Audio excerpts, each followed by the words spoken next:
Hola Sheila, ¿cómo estás? Muy buenas tardes. Hola, muy buenas tardes, ¿qué tal? Pues con muchas ganas de tomarnos un café contigo, aunque sea lamentablemente la distancia en estos tiempos que corren, aunque bueno, es verdad que poco a poco nos iremos expandiendo también e iremos a lugares y a sitios, Sheila. Oye, tú eres de Salamanca, ahí comenzaste con la música, Sheila. Sí. Vamos a los orígenes musicales, porque a mí es una cuestión que me interesa mucho. ¿Cómo dijiste, la música es lo mío"? ¿Cuáles fueron tus primeros encuentros? Pues mira, tuve la suerte de tener la música muy presente en mi vida desde siempre, porque en mi casa siempre sonó mucha música, mi madre siempre ha cantado muy bien y mi padre siempre ha sido muy melómano y en casa siempre sonaba música y en el coche también. Entonces realmente yo siento que he convivido con ella pues desde que tengo uso de razón.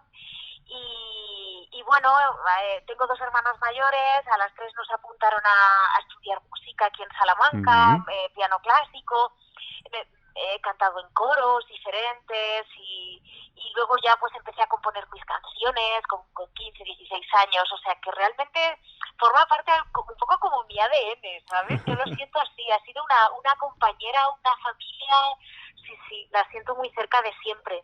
Con lo duro que es compaginar, porque además de tu carrera musical, carrera profesional de conservatorio, la has combinado con comunicación audiovisual. Yo tengo un Sí. amigo que hizo algo parecido, que es oboísta, y es muy duro. Bueno, es duro porque exige un poco de sacrificios, es verdad. Mientras la gente cuando sale de clase, pues a lo mejor esa tarde tiene para irse, yo qué sé, al cine o irse a Mm. tomar un café con unos amigos, pues a ti te toca ir al conservatorio y tienes exámenes que se te solapan, pero merece tanto la pena que bueno, no sé, también es una cuestión de disciplina y de costumbre. O sea, yo al final, como me pasé eso yendo por las mañanas al cole y por las tardes al conservatorio desde muy pequeña, pues luego lo interioricé y era así. Y como la música siempre te da tanto, porque disfrutas luego tanto en las clases y haces amigos y tiene, tiene, tiene mucho de disfrute, pues bueno, el sacrificio es que lo ves enseguida compensado, ¿sabes? Qué bueno. Sheila, llegas a Madrid. Tú te dedicas, en primer lugar, digamos, para ganarte la vida a la comunicación. Eres periodista y estás en diversos medios. ¿Cuándo es el momento de tu vida que te da, digamos, la lámpara o el punto de inflexión y dices, no, me voy a dedicar exclusivamente a la música? Pues mira, eso ocurrió en el verano de 2009. Yo Ah, llevaba ya 4 años dedicada a la radio y después tuve una pequeña incursión en la televisión, redacción, pero pero yo veía que se me iba el tiempo, no sé, tenía la sensación de que no podía dedicarme a la música todo lo que quería. Yo entonces ya empezaba a tener más canciones mías, empezaba a tocar con una banda que había formado y claro, mi ilusión era poder salir a tocar y a viajar con la banda y claro, cuando trabajas en un medio de comunicación y tienes un trabajo de oficina de 8 horas, pues no tenía tiempo. Yo aparte yo llegaba a casa muy cansada, no tenía ganas de sentarme a componer ni a tocar. Y ahí fue cuando dije, venga, lo vamos a intentar. Y en el verano de 2009, pues dejé todo el periodismo y con ese año y medio de paro que tenía por delante, ah. pues dije, venga, vamos a intentarlo. Y me salió bien la jugada.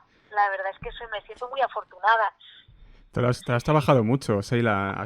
Bueno, te lo has trabajado y te lo trabajas mucho porque haces mogollón de cosas, estás en muchos proyectos, eres cara visible, tienes tu canal también de YouTube con estos, digamos, homenajes que haces a los compositores clásicos. Ahora iremos a las poetas, ¿eh? Ahora iremos, pero como es el último trabajo, lo vamos a dejar para la parte final de la entrevista. Eh, Ajá. tú con Bach, ¿qué tienes? Porque claro, fuentes de inspiración musical. Digamos, este ciclo de compositores clásicos, lo empezaste con Bach. ¿Qué tienes con Sí. él? Bueno, pues es que Bach para mí es que es un compositor que como pianista clásica se le coge mucho cariño, porque bueno, a otros lo que le cogen es tirria, ¿no?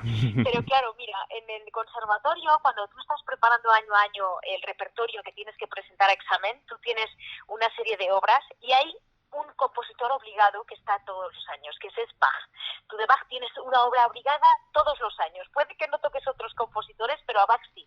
Y es verdad que a mí pedagógicamente me parece increíble cómo él repasó las tonalidades, él escribió mucha obra para sus hijos y para sus discípulos para enseñarles a tocar.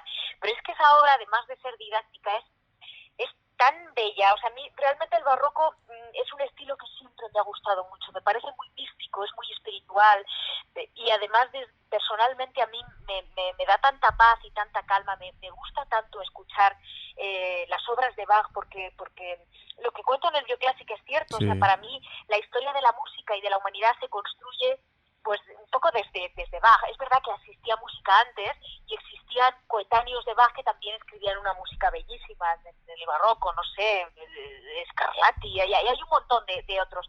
Pero Bach es especial y cuando hice este Bioclásico lo tuve claro, que quería pues con una frase resumir la adoración que yo le tengo a este compositor. Es bastante...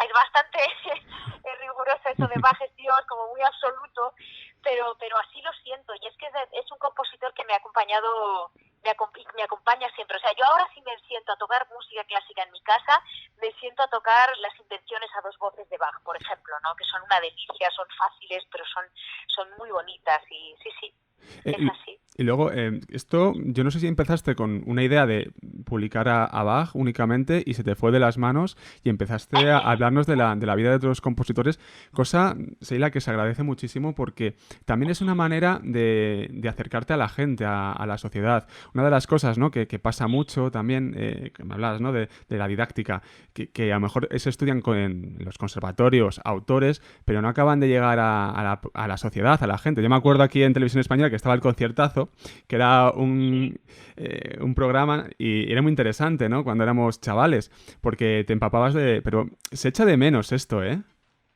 Sí, es verdad, es que la divulgación de la música clásica, salvo excepciones como El Conciertazo, que estaba fenomenal, Sí. es verdad que tiene muy mala fama, porque tiene fama de ser aburrida, de tener que aprenderse muchas cosas, de no poder disfrutar de ella si no la entiendes o si no sabes música, y todo eso yo creo que es mentira, de verdad, porque precisamente porque lo conozco la otra parte y la conozco desde dentro, yo creo que no es verdad. Y fíjate que el Bioclásico de Bach solo iba a hacer ese Bioclásico porque surgió para mi sección en la Ventana, el programa de Cadena Ser, Sí. donde yo tengo una sección todas las semanas. Lo que ocurre es que fue tal la avalancha de gente que me escribió, pues encantada y destacando esto que hablabas de esa dimensión didáctica, pero también lúdica, y de volver otra vez de gente que me decía que nunca había escuchado música clásica y que le había dado una oportunidad, pues por la curiosidad, ¿no? De eso, por ejemplo, ¿qué es eso de los conciertos de Brandenburgo, no? ¿Qué es eso de las partitas de Bach? Y me hizo tanta gracia y me pareció tan bonito que yo además me lo paso también muy bien haciendo los Bioclásics, que dije, bueno, pues vamos a seguir a ver qué pasa. Y el siguiente ya hice a Mozart y también tuve muchísima aceptación. Me escribieron profesores, me escribieron muchos niños y niñas que me mandaban los vídeos que se habían aprendido la Qué bueno. canción, y entonces pues de momento llevo 7 y voy a seguir. Ahora es porque estoy un poco más centrada en esto de la gira de verano y tal con las poetas, pero sí, mi intención es seguir y pasármelo bien, y si a la gente le da por investigar y por acercarse más a la música clásica, pues bienvenido sea, claro que sí. Tenemos un colaborador en el Café de la Lluvia que se llama Manuel Fernández, que Sí. trabaja mucho la divulgación del mundo del arte a través de un Ajá. proyecto con Alegra García que se llama Los Laberintos del Arte, están en Twitter muy activos, y él es profesor de secundaria, de instituto. Y me dice, Uh-huh. oye, es seguidor tuyo además, muy fan. Y me dice, pregúntale a Sheila, como docente, ¿no?, porque él intenta innovar dentro de las aulas. Pues dice que le produce curiosidad saber cómo percibes tú, Sheila, todo lo que haces, ¿no? Porque esto tiene un gran potencial didáctico y él no sabe si se usará o no en el aula, pero tú ya nos estás diciendo que se usa en el aula esto. Oh, sí, me han escrito sobre todo de países hispanohablantes, ¿no? Que se utilizan muchísimo. Fíjate, además, cómo ha coincidido esta historia de la pandemia.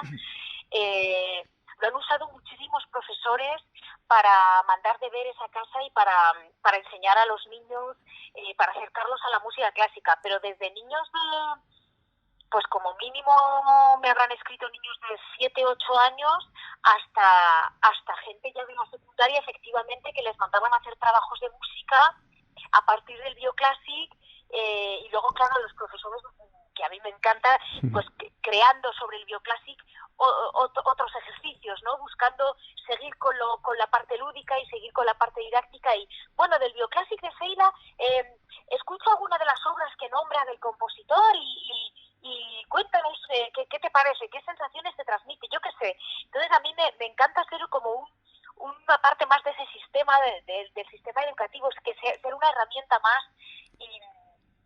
Y fíjate, de todas las cosas que me han llegado buenas del Bioclassic, esa es una de las que más me interesa y por las que sigo haciéndolos, la parte educativa, porque relacionado con lo que hablábamos antes, sí, es esa cosa como de que la música clásica, la divulgación estaba un poco anquilosada y que hace falta, además ahora que tenemos tantos medios, que hay tantas redes sociales y hay tantas herramientas y tantos programas de todo, pues vamos a usarlos, ¿no? Y vamos a coger algo como la música clásica, que es un legado tremendo que está ahí, para poder difundirla y poder, pues al final mejorar la vida de la gente, ¿no? Que yo creo que es lo que hace la música. Sheila, otra pata de tu vida es la del jazz. Es decir, no se entiende a Sheila Blanco sin el jazz. Es verdad, y digamos, esto es muy importante porque realmente nosotros, en cultura general, si no estás muy metido en el mundo del jazz, no tenemos ni idea de gente que trabaja el jazz, de músicos, de artistas, y esto también es porque la música clásica, más o menos, nos suenan nombres, pero el jazz, ahí sí que desconocemos prácticamente todo. Claro, sí, bueno, la música, el jazz, si te vas un poco pensando en las raíces, claro, el jazz es la música popular afroestadounidense, ¿no? Afroamericana, y claro, la música clásica está más centrada en Europa, y entonces quizás aquí en España nos llega más la música clásica. Es verdad que el jazz, aunque le tiene muchos puntos en común con la música clásica, en cuanto a que también la gente piensa que le nota de demasiada intelectualidad al hecho de escucharla y no piensa que se puede disfrutar si es que la música hay que sentirla, hay que disfrutarla, no necesitas conocer cómo funciona, no sé, no necesitas conocer qué es la armonía o cómo funciona, digamos, el jazz armónicamente, estructuralmente, y le pasa lo mismo, ¿no? Que a veces la gente le tiene un poco de respeto, sin haberla escuchado, ya la considera, la tiene un poco etiquetada ahí como una música, pues eso, complicada o muy intelectual. Y yo me tuve la suerte de meterme en el jazz, pues porque, bueno, un grupo que yo conocía de la escena madrileña buscaba cantante y me atreví yo con el poco conocimiento que tenía entonces, y para mí fue como meterme a hacer un máster, porque entré a trabajar, a cantar en la Marzipan y empecé a estudiar más, claro, pasar de mi formación clásica a una formación moderna, empezar a meterme en la improvisación, y fue muy importante para mí, para abrirme la cabeza a nuevos ritmos, nuevas sonoridades. Sí, la verdad es que, bueno, me sigue acompañando, ¿no? Ahora tengo también un par de proyectos relacionados con el jazz y me completa mucho. Es que al final la música es todo, ¿no? Y bueno, es un estilo que me interesa y me parece muy, muy enriquecedor. Cantando a las poetas del 27, ahora sí que nos vamos a adentrar en tu último disco. Es un disco de memoria, de recuperación, de recuerdo y homenaje. Es un disco en el que rescatas a mujeres que estuvieron allí, esa generación, y que en mayor o menor medida no han sido olvidadas, ¿no? Fíjate, me recuerda a un disco que sacó Serrat en el 69, por ahí, que era un homenaje a Antonio Machado. Ese disco que sacó Joan Manuel Serrat a una imagen, a un poeta que murió yéndose de España en el exilio, y fíjate, ese rescate, ¿no? Claro, el tema de las mujeres aún es más profundo porque evidentemente queda muchísimo más trabajo por realizar. Sheila, ¿cómo decides tomar la idea y dices, voy a rescatar a las mujeres del 27. ¿Cuándo te surge la bombilla, la campanita y dices, aquí hay que rescatarlas, hay que trabajar en esto, hay que hacer un homenaje? ¿Cuándo es? Pues mira, esto surge en 2016 después de ver el primer documental y leer el libro de La Sin Sombrero, Ajá. esa marca maravillosa que se inventó Tania Bayó, la directora de este documental, y que ha servido para darle nombre a esta generación. Estas mujeres, yo me centro en las poetas, pero bueno, las hay de todas las disciplinas como ellos. Ellas estaban allí y en la Edad de Plata, pues comprende eso no solo a hombres, sobre todo a esos 10 nombres de poetas o de escritores, Sí. todos ellos maravillosos. Ellas también estaban allí, como digo, y bueno, yo cuando las empecé a conocer y me obsesioné por leerlas y por investigarlas, yo dije, es que me sentía como con ganas de contarlo, ¿no? Supongo que Ah, también ahí está la dimensión periodística, con ganas de contarlo, de decirle a la gente, oye, que ellas están ahí también, y además con muchas ganas de leerlas, de saber cómo escribía la otra mitad del mundo, ¿no? Entonces, dije, la mejor manera que yo tengo de aportar a esta cuestión es con la música, ¿no? Es cantarlas, es ponerles música, porque para mí la música es el arte, digamos, más conector, más accesible, más comunicativo para mí, ¿eh? O por lo menos yo soy capaz a través de la música de utilizar más, de comunicarme más, es mi herramienta. Y así fue como dije, venga, vamos a investigar y vamos a intentar hacer un trabajo, por supuesto inspirada en trabajos como los de Serrat que nombras, o como Paco Ibáñez, que también sí. musicalizó poemas, pero curiosamente todo de poetas hombres, ¿no? Sí, sí, sí, justo. Y, Ujú. y bueno, y me parecía bonito encontrar esta dimensión y cantarlas a ellas. Y bueno, es una cuestión además de, fíjate, feminismo, justicia, pero sobre todo verdad. Es que ellas estaban allí, ¿por qué no nos las cuentan? ¿Por qué nos han contado la historia fragmentada? Si la historia la historia completa es que ellas también estaban allí con ellos, ¿no? Y por Eh, eso me sentía como en la obligación. Sí. Esto es un trabajo complejo, entiendo, ¿no? Porque has accedido a muchas autoras y no sé cómo has seleccionado las obras, ¿no? Al final te tienes que quedar con una serie de obras para sacar el disco. ¿Cómo has hecho este trabajo? Pues mira, empecé documentándome con estos libros, como te cuento, de La Sin Sombrero, después me fui a varias antologías, eh, a varias biografías, con internet también, hablando con, con profesores, con amigas, filólogas, y así fue como me fui haciendo pues una especie de base de datos. Y después, bueno, al leerlas yo me autoimpuse una premisa que era enamorarme de los poemas, ¿no? Es decir, bueno, aquellos poemas que me digan algo, que me guste su temática, su ritmo interno, las emociones que expresa el verso, o o alguna poeta con la que tenga una conexión. Bueno, sobre todo fue con esto de con esa sensación de enamoramiento del poema, pues así fui haciendo la selección y fui poniéndoles música. Es verdad que se me han quedado unos cuantos poemas de poetas en el tintero, pero al final fui también probando. Tuve un año en el que toqué sin tener el disco y fui testando también una estructura, porque mis conciertos tienen también mucha parte de recital. Yo antes de cantar el poema cuento un poco la vida de la poeta y contextualizo el poema, ¿no? Y entonces me gusta hacer como una historia de principio a fin y que tenga pues una narración lógica, ¿no? Es como una especie de lección musical. Y así fue como se fue urdiendo, pero efectivamente la selección, siempre pienso en esas poetas que se quedaron fuera y que las tengo ahí en la recámara. ¿Qué has aprendido de ellas?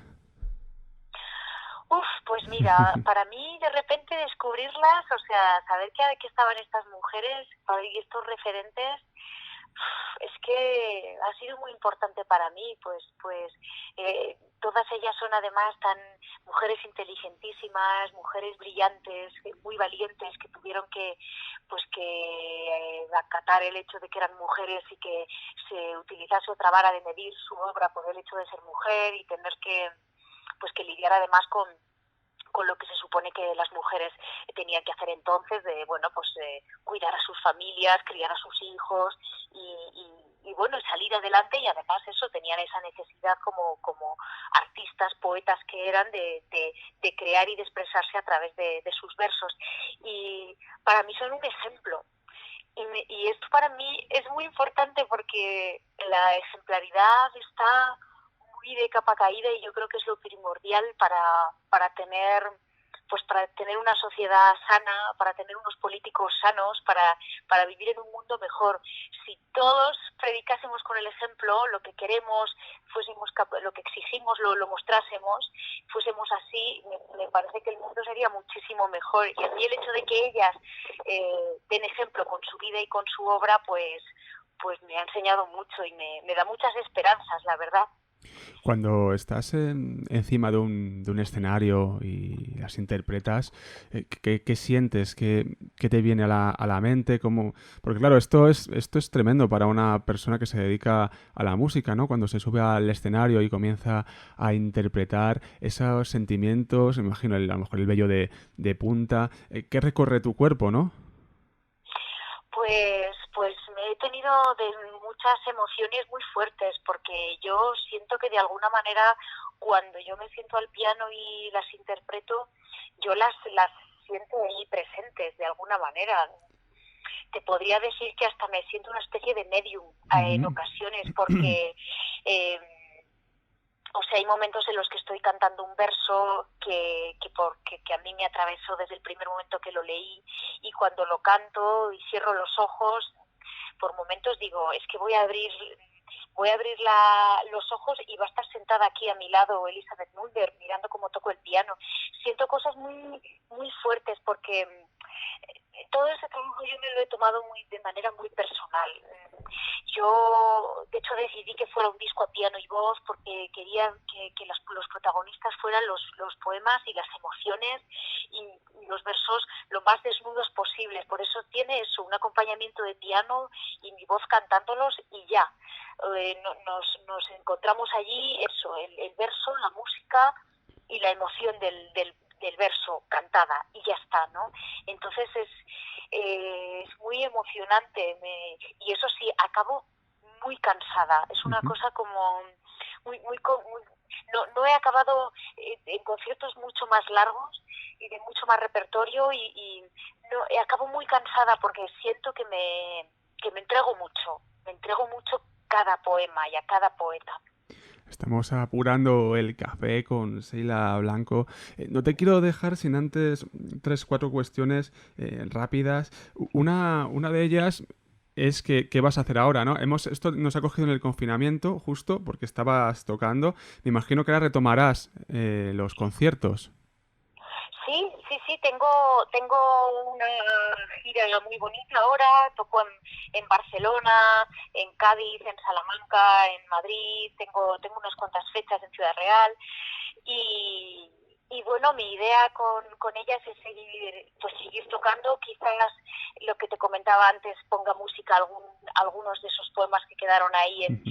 en el tintero, para bueno, quizás variar el repertorio o introducirlos a través de, pues en mi canal de YouTube o algo así, por enriquecer un poco más el proyecto. Pero sí, ahora yo creo que es tiempo de tocarlas y de disfrutar, de poder llevar sus versos por doquier. Otra de las cuestiones, he mencionado el confinamiento, que es una realidad que nos ha tocado vivir a Sí. todos, a todas.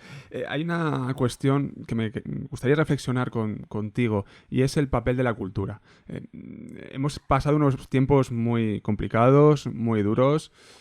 Mucha gente nos ha abandonado, nos ha dejado por culpa del maldito virus. Y la cultura, yo personalmente la veo como un salvavidas para mucha gente que ha tenido que estar encerrada en situaciones muy complicadas. No solamente el mero hecho de estar encerrada, sino cuestiones laborales, familiares, etcétera, etcétera. No sé cómo percibes tú esto, Sheila. Pues mira, si la comida y la bebida es el alimento del cuerpo, para mí la cultura es el alimento del alma. Y en estas situaciones, además, bueno, pensando en un país como el nuestro, ¿no?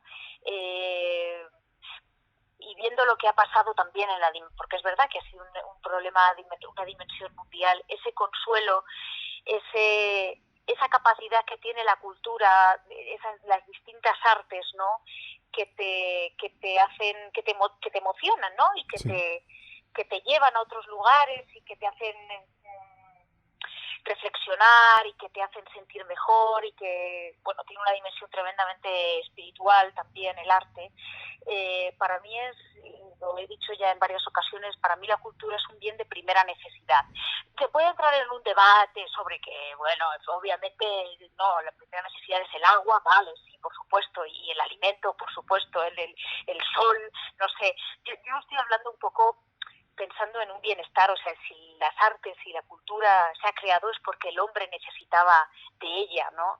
Y en estos momentos, en unos momentos como la pandemia, que hemos estado encerrados en casa y sin poder ver a nuestros seres queridos, y pues un sustituto de esa emoción que necesitamos los seres humanos, de esa sensibilidad, de saciarla, es a través de la cultura, sin lugar a dudas. Pájaros negros son versos tuyos que se han colado en el disco. ¿Qué significan estos pájaros negros? Pues mira, los pájaros negros son los miedos. Yo creo que los podemos llegar a vivir todos. Yo concretamente desde el mundo del arte y del escenario, yo los he vivido y sé que los han vivido muchos compañeros, esos miedos autocensuradores, pues eso, sobre todo con las creaciones propias, ¿no? De cualquier índole, ese miedo al fracaso, ese miedo a ser juzgado, ese miedo a no estar haciéndolo bien. Y para mí ha sido una manera el poder cantar estos pájaros negros, que se lo dedico a estas poetas, que ellas fueron capaces de espantar sus miedos. Pues mi manera de espantarlos era cantándolos y pudiéndolos meter en este disco para recordarme además eso, que no hay que tener miedo y que hay que seguir lo que a una le emociona, lo que te hace feliz, lo que sientes que te tiene ilusionada y emocionada, y hay que olvidarse de esos miedos. Están, pero yo creo que no se puede controlar el tenerlos, pues, controlarlos, pero hay que saber vencerlos. Sheila Blanco, ya estamos escuchando de fondo Pájaros Negros. Muchísimas gracias por asomarte a los micrófonos del Café de la Lluvia y que vaya muy bien en la gira, mucha suerte y espero que el próximo café sea en persona. Ojalá que sí, muchísimas gracias a vosotros. Muchísimas gracias y enhorabuena por el programa. Gracias, un abrazo muy fuerte.